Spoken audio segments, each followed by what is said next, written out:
অনেকে বিশ্বাস করাটা কঠিন কিনা সেই প্রশ্ন তুলছেন। যখন আমরা দেখেছি কয়েক বছর আগেও সার্জিস আলম যেরকম কথা বলেছেন, কয়েক মাস আগে যেরকম কথা বলেছেন, কয়েক দিন আগে যেরকম কথা বলেছেন, কয়েক ঘন্টা আগে যেরকম কথা বলেছেন, সেই কথা তার পাল্টে যাচ্ছে। তিনি বঙ্গবন্ধু ৭ই মার্চের ভাষণ নিয়ে কথা বলছেন একরকম, তারপরে ছাত্রলীগ নিষিদ্ধের পক্ষে কথা বলছেন, যদিও তিনি এর আগে ছাত্রলীগ করেছেন। প্লাস তার উৎসাহে বা তার উদ্দীপনাতে আমরা দেখেছি যে মধুর ক্যান্টিনে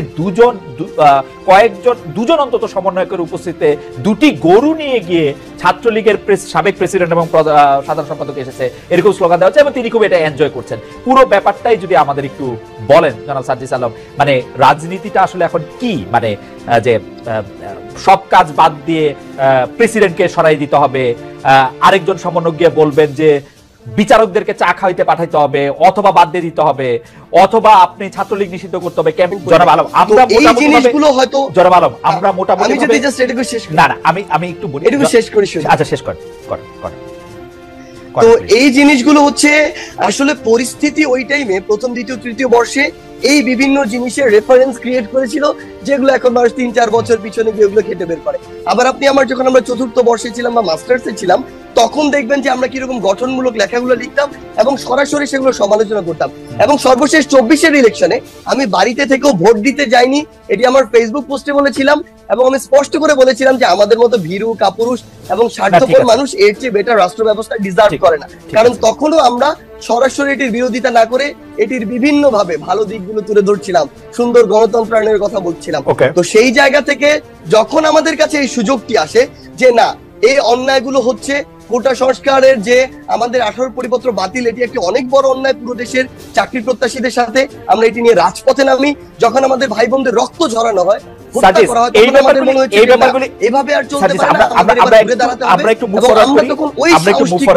রাজপথে ধীরে ধীরে এক দফা দেখে যাই এবং এই কথাগুলো আমরা প্রতিদিন শুনি, পড়ি, শুনতে ভালো লাগে, কিন্তু সময় একটু কনস্ট্যান্ট আছে। আমি সোজা প্রশ্নে আসি। কেউ কেউ আমাকে বলেন যে আপনারাও যে জায়গা থেকে আপনি এসছেন, ছাত্রলীগের যে রাজনীতির কথা আপনি বলছিলেন, যে অত্যাচার নিপীড়নের কথা বলছিলেন, সেই অত্যাচার নিপীড়নের আমরা সরাসরি সাক্ষী। আপনাকে আর এটি মানে ব্যাখ্যা করে না বললেও চলবে, আপনি নিশ্চয়ই জানেন। কিন্তু আপনারাও কি এখন ছাত্রলীগের সেই জায়গাটাই দখল করেছেন কিনা?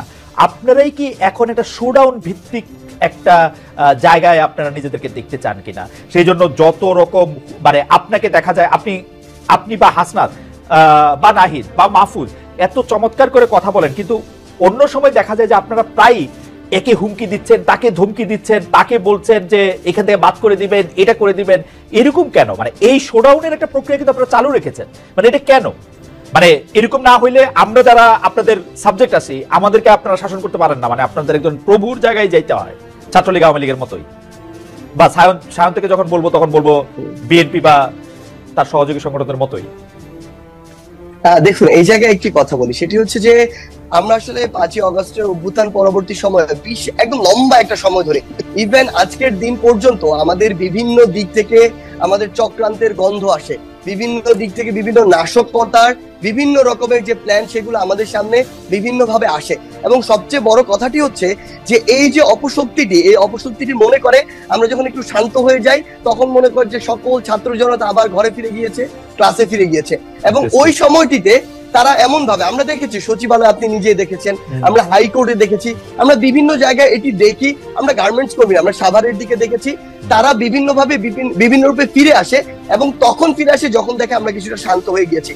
তখন ওই যে আমাদের 3 অগস্ট কিংবা 18-19 জুলাই কিংবা 5 অগস্টের যে হুঙ্কার দিয়ে রাজপথে থাকা, রাজপথে নামা, ঠিক ওইভাবে আসতে হয়। কিন্তু সত্যি কথা আমরা আসলে ওইভাবে আসতে চাই না, এবং আমরা চাই ধীরে ধীরে যে বিষয়গুলো সংস্কার প্রয়োজন, রাষ্ট্রের স্বার্থে এখনই যে বিষয়গুলোতে কাজ করা প্রয়োজন, ওই বিষয়গুলোতে আমরা কাজ করি এবং কাজ করে আমরা এই বাংলাদেশকে যে জায়গায় দেখতে চাই এবং সবশেষে একটি জনগণের ভোটে নির্বাচিত যে একটি সরকার আমরা দেখতে চাই, সে পথে যাই। কিন্তু সবচেয়ে বড় কথা হচ্ছে ওই যে আমরা একটি কথা বারবার বলছি যে ফ্যাসিস্টের মাথা চলে গেলেও এই যে ডালপালাগুলো, এগুলো বিভিন্ন ভাবে বিভিন্ন দিক থেকে উকি দেওয়ার চেষ্টা করে, গর্ত থেকে উঠে আসার চেষ্টা করে, এবং তাদের সাথে আপনি যদি ভালোভাবে ডিল করতে চান, তারা তখন মাথায় উঠে বসে।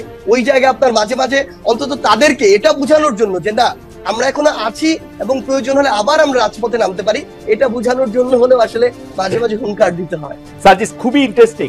মানে আমি এরকম শুনছি অনেক সময় পুলিশরা বিপদে পড়ে আপনাদের ডাকে, যে মানে বাংলাদেশের যে মানে আমরা ব্যাপারটা ঠিক এরকম আমরা আমাদের জায়গা থেকে মনে করিনি।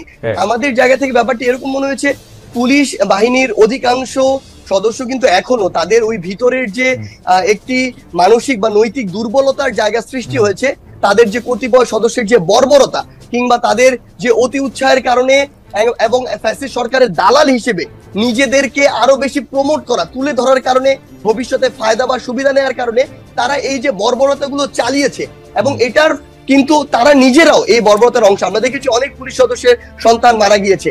সেই জায়গা থেকে আসলে তাদের ওই যে নৈতিক যে একটি দুর্বলতা তৈরি হয়েছে মানসিকভাবে, ওই জায়গাটিতে তারা স্ট্রংলি যে কোনো একটি অবস্থা যেভাবে ফেস করার কথা ওইভাবে তারা অনেক আমি বলবো না, কিছু কিছু ক্ষেত্রে অথবা অনেক ক্ষেত্রে ওইভাবে তারা ফেস করতে পারে না।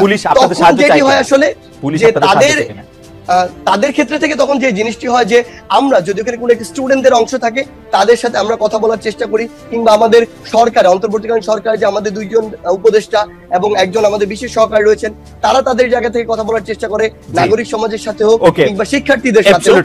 কিন্তু আমার যেটি মনে হয় আসলে এই মুহূর্তে পুলিশের যতটুকু আসলে তাদের জায়গায় স্ট্রং পজিশন দেখানোর কথা, ওটি আমরা এখন পর্যন্ত দেখতে পাচ্ছি। অ্যাবসলিউটলি, এবং অ্যাবসলিউটলি মানে আমি আসলে পুরনো কথা বলতে হয়, সায়ন্তের হয়তো কিছু মনে থাকবে, আমি 2014-15 সালে অসংখ্যবার এরকম ছাত্রলীগের নিয়ে প্রোগ্রাম করেছি। ছাত্রলীগ তুই চাস কি বা ছাত্রলীগের ব্যাপারটা কি, তাদেরকে যখন জানতে চেয়েছি যে তারা কেন পুলিশের কাজ সেটি করতে চাইছে, প্রায় একই উত্তর দিয়েছে সার্জিস আলম।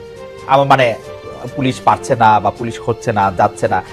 একটা জিনিস আপনাকে আমি একটা জিনিস আমি আবার আসবো আপনার কাছে সার্জিস, তোর পার্থক্য আছে না, পার্থক্যটা আমি শুনবো, পার্থক্যটা আমি শুনবো, আমি দ্বিমত প্রকাশ করি। 14 সালের যে কথা আপনি বলছেন, আওয়ামী লীগ তখন তার সুসময়ের সর্বোচ্চ মাত্রায়, এই টাইমে আওয়ামী লীগের এই যে লেজুর ভিত্তিক ছাত্র সংগঠন, ছাত্রলোক যদি এই এক্সকিউজ দেয় যে পুলিশ নৈতিকভাবে দুর্বল, মানসিকভাবে দুর্বল, পুলিশ রাস্তায় কাজ করতে পারছে না, এটি কোনোদিনও গ্রহণযোগ্য নয়। কিন্তু আপনি যদি অভ্যুত্থান পরবর্তী একটি সিচুয়েশন দেখেন, এই জায়গা একদম এটার একদম দৃশ্যমান একটি উদাহরণ রয়েছে। তাই দুই জায়গার সিনারিও বিস্তর একটি পার্থক্য রয়েছে। ঠিক আছে, আমি যখন ফিরে আসবো আপনার কাছ থেকে জানতে চাইবো যে আপনার বন্ধুরা বা আপনার বড় ভাই, অগ্রজ অনুজরা অসংখ্য প্রশ্ন আপনার কাছে পাঠাচ্ছেন, সেই প্রশ্নটা যদি আপনি একটু বলেন যে আসলে সরকারি চাকরিতে বিশেষ করে বিসিএস এ এক ধরনের উত্তীর্ণ হয়েও 43 বা 46-এ যাদেরকে বাদ দেওয়া হচ্ছে, তাদেরকে কেন বাদ দেওয়া হচ্ছে, এই ব্যাপারে আপনি শুধু ছাত্রলীগ করার কারণে কেউ আর চাকরি করতে পারবেন না কিনা, সেই ব্যাপারে যদি আপনি একটু বলেন।